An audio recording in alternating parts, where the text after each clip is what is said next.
Hello everyone, welcome back to another video. In today's video I'm going to talk a little bit about how to mix when you can't hear very well. Something a lot of people don't know is I was born not being able to hear very well. I had about 6 operations on my ears and I still have problems now.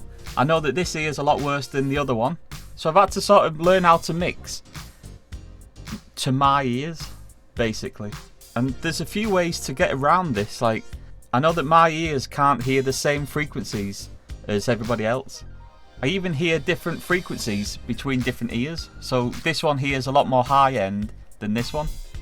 So that's what I'm going to be talking about in this video. I'm going to show you how to get around that if you can't hear very well. Before I do that though, if you're new here, then click that like button and subscribe for more videos. Right, let's get to the video. Okay, so I've just switched to my phone. I hope you can still hear me okay, and I hope everything is looking fine on the video. What I'm going to talk about is the shelving on speakers. If you have a decent pair of monitor speakers, then they usually have this set of controls on the back that you can control shelving with. As you can see, high shelf, low shelf, and what's that one? Tweeter level. And basically what you want to do is adjust this. Like my ears on the right hand side, I hear more high frequency than the left hand side. So on this one I have the high shelf turned up slightly, but on the other speaker it's actually a lot higher than that. So that compensates for the balance between the lack of frequencies in different ears. And if you can't really hear the frequencies, you tend to push them more in the mix. So then everyone else hears really high end stuff and you see it as normal. It's always a good idea to try and figure out what you can actually hear before you start this. Like, if you know that you're not hearing high frequencies very well, then boost them slightly on your speakers. It's not going to sound very good to everybody else though who's listening on your speakers, but as long as it's fine with you, that's all that matters.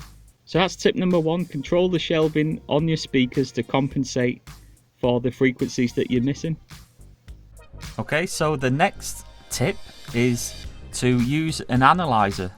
So instead of trying to mix solely with just your ears, which probably isn't the best idea if you can't hear proper frequencies, then use an analyzer. What you should do here is import songs that you know from the charts or a band that you like, put that into Cubase and then read the analyzer. And this will show you the frequency spectrum of your songs. I'm just going to put one of my songs on. This shows the frequency. So obviously bass frequencies, mids, and then high end. And what you should do is learn this as good as possible.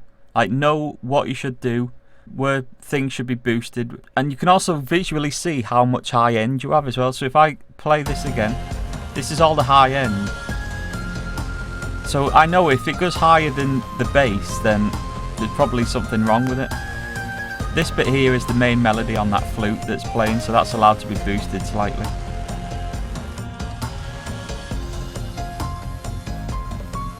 This is probably the best tip that I've ever come across. Stop relying on your ears that are letting you down and start using your eyes instead.